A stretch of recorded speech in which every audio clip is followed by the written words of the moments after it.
In the physical universe, the idea of nothing may only exist in theory, not in reality. Even if we remove all energy from the universe, it doesn't become truly empty.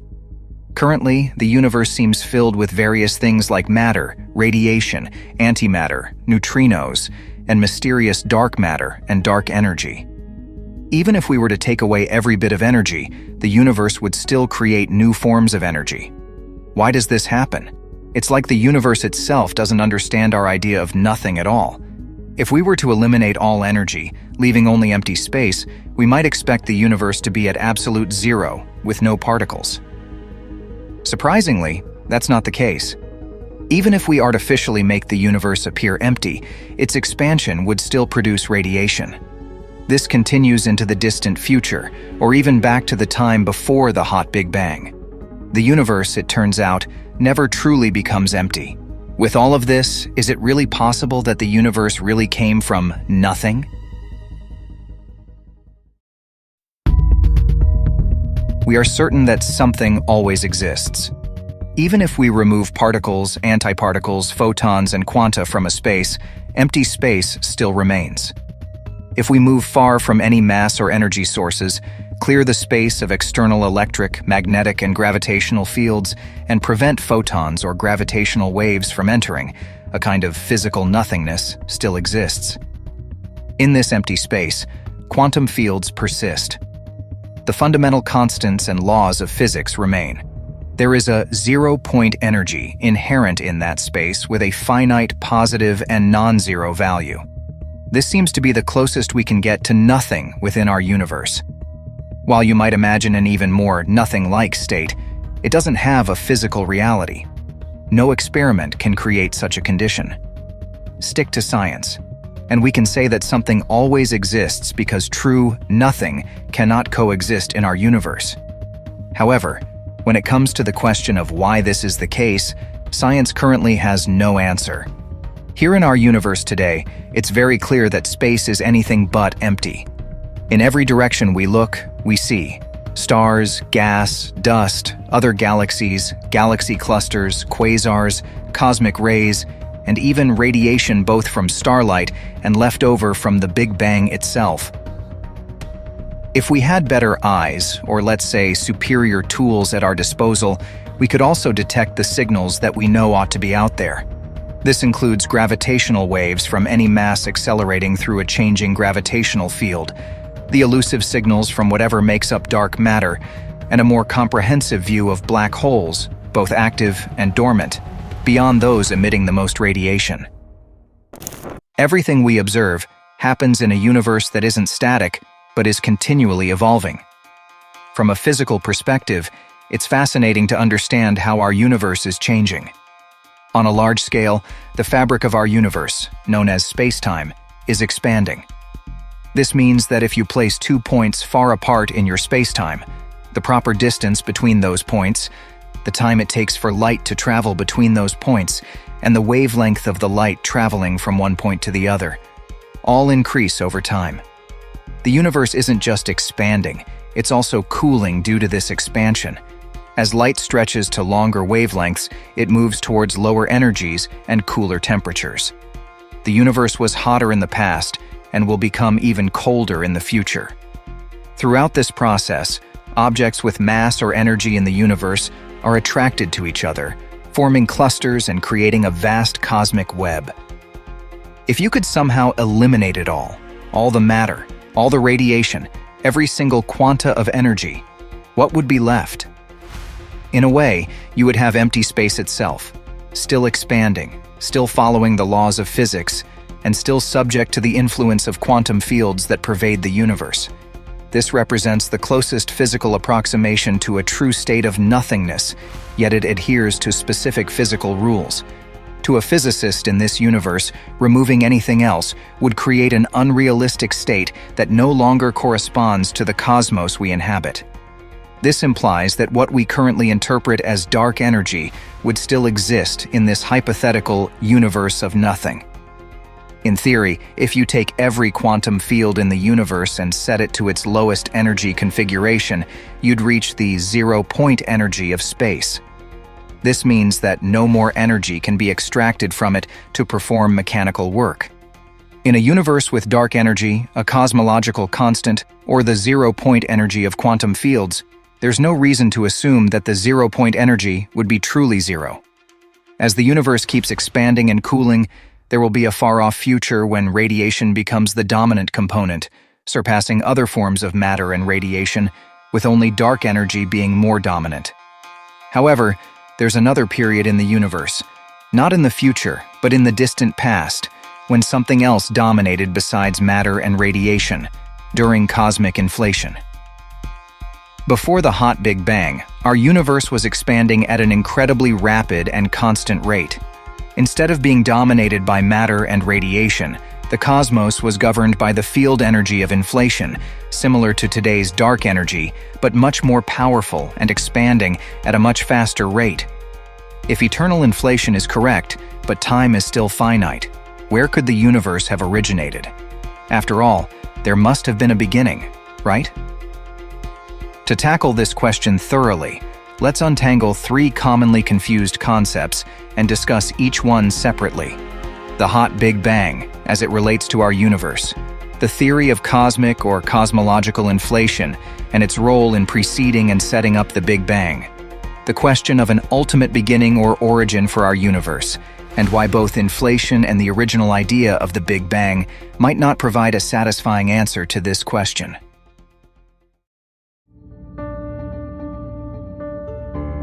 In the early 20th century, a groundbreaking synthesis occurred as four crucial pieces of information, one theoretical and three observational, converged. Theoretical breakthrough by Alexander Friedmann, within the framework of Einstein's general relativity, demonstrated that a universe uniformly filled with any form of matter and energy cannot remain static and stable, but must either expand or contract. The rate of expansion or contraction is determined by the overall energy density of space. Henrietta Leavitt's observational work, establishing a relation between the period of brightening and faintening Cepheid variable stars and their intrinsic brightness. This is known as the period luminosity relation. Observations by Vesto Slipher measuring the shift in light, redshifted or blue-shifted from our solar system's frame of reference in spiral and elliptical nebulae, later identified as galaxies. These observations indicated that these galaxies were receding from us at incredibly high speeds. Edwin Hubble, along with Milton Humason, identified the same types of variable stars that Henrietta Leavitt had studied in those spiral and elliptical nebulae. This allowed them to measure the distances to these galaxies and confirm their extragalactic nature. The combination of these four pieces of information led to the formulation of the idea of the expanding universe. If the universe is expanding, it implies that as time progresses, space itself expands. Consequently, the matter within the universe becomes less dense because although matter consists of a fixed number of particles, the volume it occupies increases as space expands. Therefore, the universe becomes less dense over time. Radiation, such as photons or light waves, not only dilutes to lower densities, but as space itself stretches to greater distances, the energy of each light wave also stretches. This causes the universe not only to expand and dilute, but to cool as well. Now, if we consider what happened to matter and radiation in the universe by running the clock backward in time, precisely the opposite conditions would occur. In the past, when the universe was younger, it would have been denser and hotter. Going further back, all the matter and radiation would have occupied a smaller volume, making the universe denser. The light that was stretched by cosmic expansion, when time is reversed, would have had its wavelength shortened, leading to hotter conditions and higher temperatures. If you imagine going all the way back, as far as the laws of physics allow, you would arrive at a singular state, where all the matter and radiation were contained within a single point of infinite density and temperature. The original concept of the Big Bang led to the formulation of 5 fundamental predictions about the early, hot, and dense conditions of the universe. These predictions became the cornerstone of the Big Bang theory. The universe should exhibit expansion, evidenced by a clear redshift-distance relationship among extragalactic objects. The universe should have originated somewhat uniform, with structures like stars, galaxies, groups, or clusters of galaxies, and a large-scale cosmic web forming and evolving progressively over time. The universe was hotter in the distant past, reaching a temperature where stable neutral atoms couldn't form. This led to the prediction of a relic radiation background known as the cosmic microwave background, observable today. In the early, extremely hot universe, atomic nuclei couldn't stably form, predicting the relative abundances of light elements, hydrogen, helium, lithium, and their isotopes formed in the early universe. The universe was once so hot that neutrinos played a crucial role. This prediction was recently confirmed, suggesting that cosmic neutrinos should leave detectable imprints in both the large-scale structure and the residual radiation from the Big Bang. With strong observational support for all 5 predictions, the Big Bang theory has stood unchallenged as the leading explanation for the early universe since the mid-1960s, coinciding with the discovery of the cosmic microwave background. While evidence supporting the hot Big Bang theory was accumulating in the 1960s and 1970s, certain puzzles emerged that the Big Bang alone couldn't explain. Several observations contradicted the idea of the universe originating from a singular state of extremely high temperatures and densities. 3 of these puzzles are particularly noteworthy. First, we have the horizon problem. When we look in different directions, the universe appears to have the same temperature and density everywhere.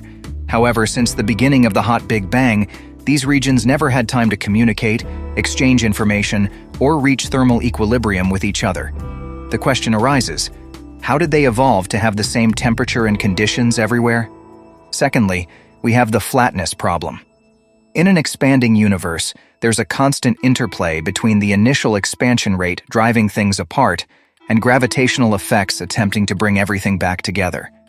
In our universe, these opposing forces seem perfectly balanced, resulting in an exactly spatially flat universe. The question is, why was our universe born with these specific properties? And thirdly, we have the monopole or ancient relic problem. If the universe reached arbitrarily high temperatures and energy conditions, why are there no exotic leftover heavy relics such as right-handed neutrinos and magnetic monopoles? According to the theory, these particles should be observable and present today. Instead of simply accepting these conditions as the way the universe was born, which goes against the scientific approach, scientists seek a mechanism that would mandate and set up these initial conditions. The solution to these cosmological puzzles emerged in 1980 through a groundbreaking paper by Alan Guth.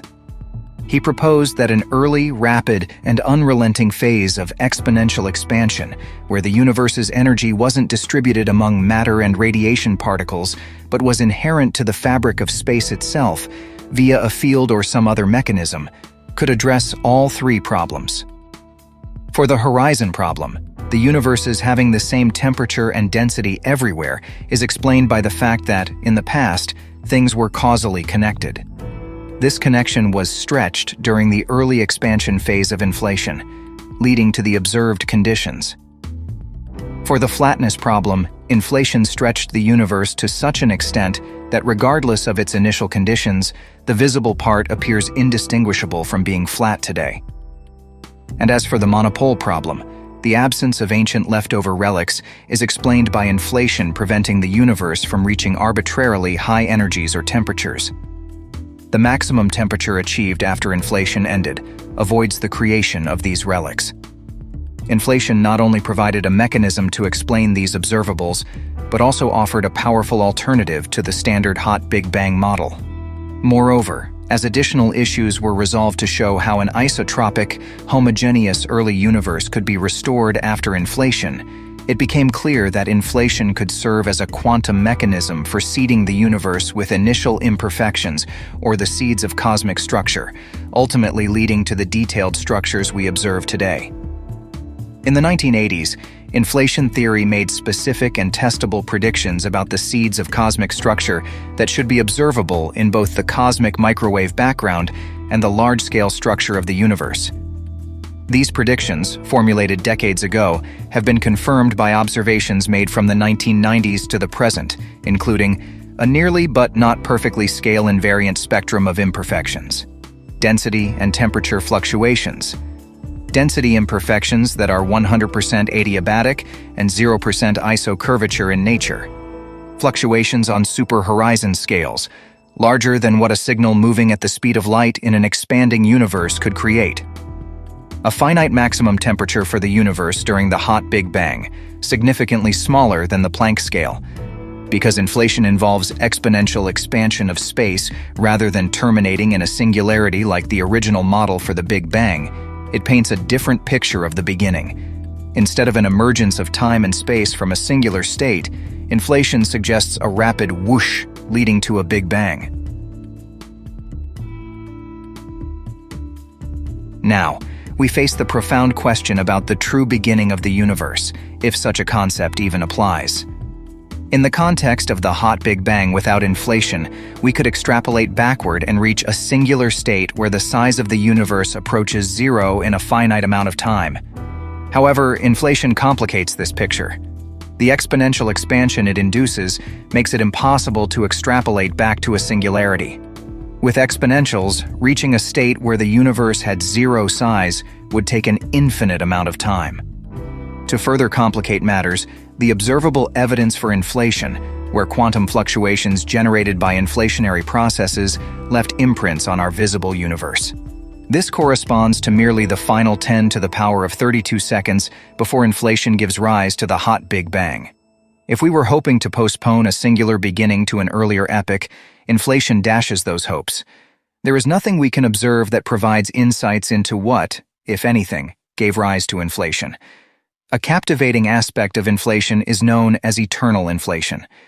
When examining the details of how inflation operates, practically any model that successfully solves the problems with the original Big Bang and produces the necessary quantum effects to seed the universe with imperfections will lead to a scenario where, although inflation ends in certain regions, like our own, there will be infinitely more surrounding regions where inflation continues, generating more space that keeps inflating. In essence, once inflation begins, it erases any information about what existed before, and the inflationary state will persist indefinitely into the future. Occasionally, due to quantum fluctuations similar to those seeding the structure of the universe, there will be individual regions where inflation ends, leading to a hot Big Bang. However, these regions will be vastly outnumbered by areas where inflation continues eternally. Notably, no two independent regions with Big Bangs will ever overlap because the inflating universe drives them apart. Despite its allure, eternal inflation has its constraints. It is only eternal into the future, not into the past. In fact, it has been proven that inflationary spacetimes are not past-time-like complete and must have originated from some prior, non-inflationary, and possibly singular state. You can't evade the issue of past-time-like incompleteness by turning to alternatives like bouncing cosmologies or cyclic cosmologies, as these have been shown to face similar problems. However, this doesn't necessarily mean the universe must have begun from a singularity. While it might have, it's not a strict requirement. For instance, it's possible to construct a past-time-like complete spacetime where inflation occurs by modeling the scale factor of the universe, which determines the expansion rate as a growing exponential plus a constant, rather than a pure growing exponential. In summary, the hot Big Bang, while the best description we have of our early universe, wasn't the absolute beginning. There's a limit to how far back we can extrapolate the temperature and density of our matter and radiation-rich universe. Before the hot Big Bang, there was a phase of cosmic inflation, which set up and led to the hot Big Bang. During inflation, space was filled with energy, not matter, and radiation, and it expanded relentlessly in an exponential manner. Inflation couldn't have continued indefinitely and must have originated from some pre-existing non-inflationary state. Unfortunately, we have limited knowledge about this prior state, except for the numerous things we can confidently say it could not have been. We don't live in a universe where matter floats around in empty space. We live in a universe of energy fields that spread throughout the universe and interact with one another, creating everything we see in the process. When contemplating the vastness of nothingness, the infinite void, death, it's astonishing how the concept of nothing can evoke such fear. William Shatner, at the age of 90, embarked on a space journey anticipating to encounter the mystery of the universe, only to find there was no mystery, no majestic awe to behold. All I saw was death. I saw a cold, dark, black emptiness. It was unlike any blackness you can see or feel on Earth. It was deep, enveloping, all-encompassing. Yet, in another paradox of nothingness, Shatner wasn't truly observing a void. Rather, he was looking at a vacuum where, at that very moment, a lot was happening that he couldn't see. Quantum field theory stands as one of the most successful theories in physics, renowned for its remarkable accuracy in predicting the outcomes of diverse experiments. According to this theory, our universe doesn't consist of matter floating in empty space. Instead, it is a universe of energy fields that permeate space and interact, giving rise to everything we observe, including ourselves, as we are an integral part of these fields. Some physicists describe these fields as fluid-like, akin to water in a swimming pool, while others liken them to a room filled with varying levels of energy, much like a field of distributed heat. These fields are in constant motion due to quantum fluctuations, brief changes in energy resembling ripples in a wave, caused when external forces excite the particles within the field. For instance, an electromagnet can induce changes in an electromagnetic field. Even in their lowest energy state, known as the vacuum state, the fields exhibit continuous activity. Pairs of positive and negative particles continually borrow energy from the vacuum, briefly materialize, and then vanish, returning energy to the vacuum. These ephemeral entities are termed virtual particles. When the field is excited or reaches a higher energy point, it has ripples or waves that create elementary particles that are not canceled out. It is these particles that remain, interacting with one another, that creates the world we know. The particles created by the field are contingent upon the type of field in question. There are different matter particles, each associated with specific types of fermions. Electrons, up quarks, down quarks, fundamental constituents of all atoms, and neutrinos being examples. Additionally, these fermions interact through three types of fields: electromagnetism, which involves photons as its particles, the strong nuclear force, which features gluons, and the weak nuclear force, with W and Z bosons as its particles. According to Cambridge theoretical physicist David Tong, without fields of force, matter particles would essentially drift aimlessly in the universe, devoid of interactions and lacking any interesting behaviors. Then, there's the Higgs field, likened by Tong to molasses spread throughout the universe.